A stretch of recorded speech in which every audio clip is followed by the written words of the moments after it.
잠깐만요. 지금 여러분이 보고 계신 이 이야기는 그냥 평범한 성경 이야기가 아닙니다. 여러분, 혹시 자기 자신을 팔아버린 적 있으신가요? 들어보세요. 유산을 받아서 떠난 그 아들은 단순한 방황을 한 게 아닙니다. 그는 자신의 정체성을 통째로 현금화한 사람이에요. 세상엔 이런 사람들이 많습니다. 가문의 뿌리, 가족의 사랑, 자신이 누구인지에 대한 본질을 눈에 보이는 돈으로, 성공으로, 자유라는 이름으로 바꾸는 사람들. 하지만 그 대가는 상상보다 훨씬 큽니다. 자, 오늘은 누가복음 15장, 그 유명한 탕자의 비유에서 우리가 너무도 쉽게 놓치는 정체성의 붕괴와 회복에 대해 얘기하려고 합니다. 당시 문화에서 아버지가 살아있을 때 유산을 달라는 건 무슨 뜻일까요? 그건 그냥 무례한 요청이 아니에요. 아버지, 당신은 나에겐 죽은 사람이에요. 이 말과 똑같은 거예요. 그건 단순한 가출이 아니라 관계의 단절이에요. 이건 충격적인 반역입니다. 근데 놀랍게도 아버지는 그걸 허락합니다. 이건 하나님과의 관계를 끊는 인간의 모습을 그대로 보여주는 거예요. 그리고 아들은 어떻게 했나요? 며칠도 안 돼서 그 돈을 다 탕진해버립니다. 이유가 뭘까요? 이미 그 전부터 그는 마음속으로 집을 떠나 있었던 거예요. 그리고 성경 속의 단어 모아라는 표현, 그건 단순히 돈을 모은 게 아니라 현금화하다는 상업적인 의미가 담겨 있어요. 즉, 그는 자기 유산을 모두 돈으로 바꿔버린 겁니다. 돈이 되지 않는 건 다 버린 거예요. 사랑, 관계, 정체성, 뿌리, 이름. 그 모든 걸 말이죠. 이건 마치 여러분이 자신이 가진 모든 가능성과 정체성을 팔아버리고 단기적인 자유와 쾌락을 쫓는 것과 같아요. 겉보기엔 자유롭게 보일지 몰라도 사실은 아주 깊고 어두운 구덩이에 빠져든 겁니다. 하지만 진짜 중요한 건 여기서부터예요. 왜냐면 이 이야기는 끝나지 않았거든요. 진짜 핵심은 지금부터입니다. 도대체 그는 어떤 계기로 깨달음을 얻게 되었을까요? 그리고 그 깨달음은 우리에게 무엇을 말하고 있는 걸까요? 아버지와의 관계, 그리고 가문의 뿌리와 유산의 본질이 되는 토지나 명예, 관계 같은 것들을 단순한 물질로 바꿔버렸다는 건요. 진짜 그냥 돈으로 바꿨다는 뜻만이 아니에요. 이건요, 자기가 누구인지, 어떤 집안에서 태어났고, 어떤 가치를 갖고 살아가야 하는지를 완전히 내던지고, 자기 정체성까지 팔아버렸다는 거예요. 이제 그 아들은 더 이상 아버지의 아들이 아니에요. 그냥 세상의 일부가 되어버린 거죠.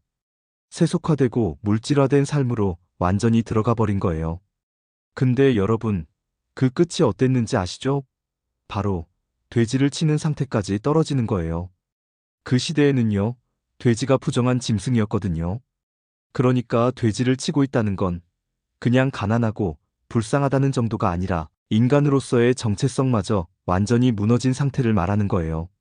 근데요, 바로 그 지점에서 아들이 뭘 깨달아요? 내가 잘못했구나. 내가 죄를 지었구나. 이건 단순한 감정의 후회가 아니에요. 누가복음 15장 18절, 19절에서 했던 말이요. 21절에서도 반복돼요. 이 반복이 중요한 이유는요. 이게 진짜 회개, 진심 어린 회개의 증거라는 거예요. 감정이 아니라 행동과 결단으로 이어지는 회개라는 거죠. 정말 흥미로운 지점이에요. 이제 다음 장면에서 아버지가 어떻게 반응하는지를 보면 더 놀라실 거예요. 감정선도 뒤집히고 전통의 틀도 깨버리는 그 반전, 놓치지 마세요. 그때 아버지가 달려가서 아들을 맞이하잖아요. 사실 이건 당시 문화에서 보면 말도 안 되는 일이에요. 왜냐하면 어른 남성이 달리는 모습 자체가 체면을 잃는 행동이었거든요. 그런데도 아버지는 달려가요. 왜 그랬을까요? 이건 그냥 감동적인 장면이 아니에요. 아들이 마을 사람들에게 손가락질 받고 수치스러운 말을 들을 수 있는 상황이었잖아요. 그런데 아버지가 먼저 달려나감으로써 그 수치와 비난을 자신이 대신 짊어진 거예요. 그만큼 아들을 향한 사랑이 크다는 거죠. 그리고 그 사랑을 직접 경험한 아들은 진짜 회개를 하게 됩니다. 여기서 말하는 회개는 단순히 울고불고 감정에만 휩쓸리는 게 아니에요. 아들이 맨 처음에는 자기 정체성을 다 팔아버렸잖아요. 그랬던 사람이 스스로 돌아서는 거예요. 그건 단순한 후회가 아니라 존재 자체를 돌려세우는 일이에요. 자신을 잃어버렸던 사람이 스스로를 다시 찾아가는 거예요. 하나님과 끊어졌던 존재가 다시 하나님 중심으로 돌아가는 거예요. 이건 말 그대로 자아의 회복이에요. 눈에 보이는 집으로 돌아오는 게 아니라 보이지 않는 자기 자신에게 돌아오는 거예요. 진짜 중요한 얘기는 이제부터 시작됩니다. 놓치면 안 돼요. 지금부터가 핵심이에요. 인간이 타락한 이유는 자유의지 때문입니다.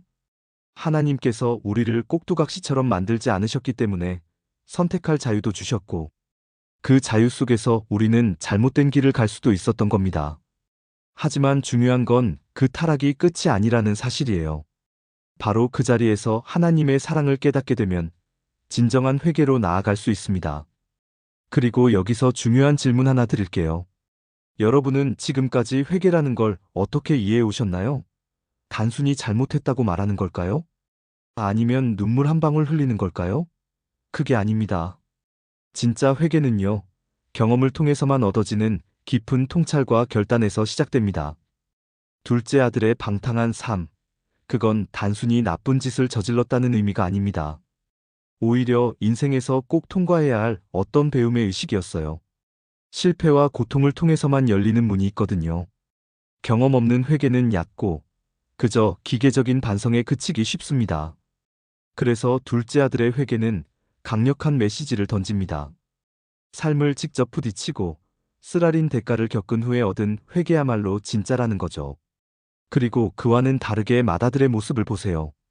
겉으로는 충실해 보이지만 그의 마음속에는 사랑이 아닌 의무감과 보상이 자리 잡고 있었습니다. 아버지를 향한 마음이 사랑이 아니라 계산이었다는 사실이 드러나는 거죠. 이것이 바로 우리가 종종 빠지기 쉬운 신앙의 함정입니다. 열심히 일하고 성실히 살아가면 당연히 보상이 따라와야 한다고 생각하는 마음.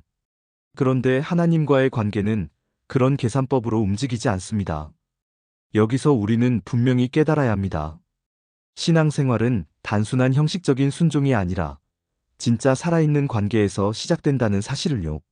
하나님은 둘째 아들의 회개를 기쁘게 받아들이시면서도 맏아들에게도 여전히 사랑을 전하십니다. 조건 없는 사랑은 모두에게 열려 있습니다. 이제 진짜 질문을 던져야 할 때입니다. 나는 지금 하나님과 어떤 관계를 맺고 있는가? 진심에서 우러나오는 사랑의 관계인가? 아니면 열심히 일한 만큼 보상받고 싶은 계약 관계인가? 이 차이가 우리 인생을 완전히 다르게 만듭니다. 그렇다면 하나님께서 왜 맏아들의 불만을 책망하지 않으셨는지, 그리고 그 안에 담긴 메시지는 무엇인지 지금부터 더 깊이 들어가 보겠습니다. 지금부터가 진짜 핵심입니다. 오늘의 말씀은 정말 깊이 있게 다가옵니다. 그런데요, 어떤 분들은 이 말씀을 맏아들의 입장에서 이해할 수도 있어요. 왜냐하면 그동안 정말 성실하게 부모님의 말씀을 잘 지키고 살아왔는데 그 모든 노력이 무시당하는 것처럼 느껴질 수도 있으니까요. 하지만 이건요, 겉으로 보이는 현상만 가지고 판단하는 거예요. 사람은 눈에 보이는 노력, 시간, 투자 이런 것들로만 가치를 따지잖아요. 근데 하나님의 시선은 다릅니다. 훨씬 더 깊고 넓은 차원이에요. 초월적인 관점에서 보면요, 맏아들이 들인 노력은 겉으론 화려해 보일지 몰라도 아버지의 사랑을 진짜로 이해하지 못한 상태에 머물러 있었다는 점에서 한계가 있어요. 반대로 둘째는요, 눈에 보이는 시간, 재산 다 날려버렸죠. 세상 기준으로 보면 완전히 실패한 인생이에요. 근데 중요한 건 그가 그 속에서 가장 중요한 걸 깨달았다는 거예요. 하나님의 사랑. 이건요, 그냥 감정이 아니라 존재 전체가 흔들리는 깨달음이에요. 그 사랑을 깨닫는 순간 시간도 재산도 위치도 다 무너지고 완전히 새로운 기준으로 인생이 재편되는 거예요. 그 순간 모든 것이 뒤집힙니다. 누가 먼저였는지, 누가 더 오래 있었는지가 아무 의미가 없어져요. 진짜 중요한 건 지금 깨닫고 돌아오느냐, 그거 하나예요. 그리고 이 역전의 흐름은 곧 이어지는 말씀에서도 더 강하게 나타나게 됩니다. 다음 내용, 진짜 심장 쫄깃하게 만드는 반전이 숨어 있으니까 절대 놓치지 마세요. 이것이 바로 먼저 된 자가 나중되고 나중된 자가 먼저 된다는 말씀과 연결되는 지점입니다.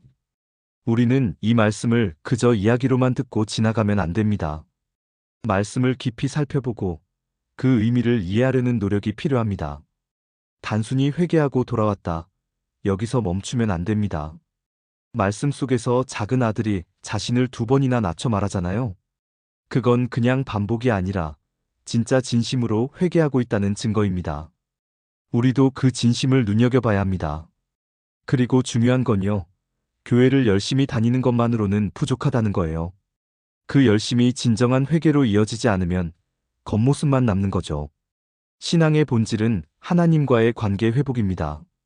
그리고 하나님과 진짜 소통하는 거예요.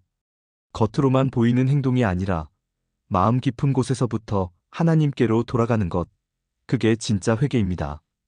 지금부터는 맏아들의 마음을 조금 더 깊이 들여다봐야 할 시간입니다. 놓치지 말고 집중해 주세요. 이번엔 생각보다 더 날카롭고 솔직한 이야기로 들어갑니다. 바로 이 지점에서 우리가 깊이 고민해야 할 질문이 생깁니다. 나는 지금껏 교회를 다니며 하나님께서 나를 도와주시길 바라기만 했지, 진심으로 그분과 가까워지려는 노력을 해왔는가?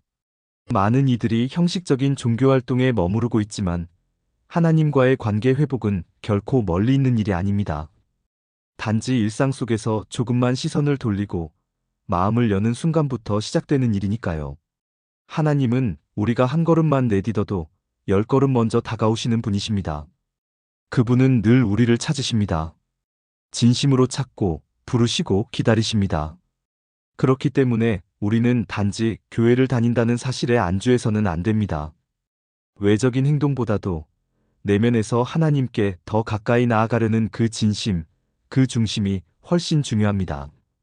말씀을 조금 더 깊이 이해해 보려는 노력, 그 안에서 하나님의 은혜와 예수님의 사랑을 발견해 보려는 마음, 바로 거기서부터 진정한 회개의 변화가 시작됩니다.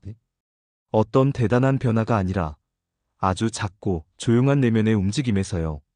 오늘 말씀을 나누며 이 시간 함께 짧은 기도로 마무리하고 싶습니다. 지금 이 순간 여러분의 마음이 열려 있다면 함께 따라 해보셔도 좋겠습니다.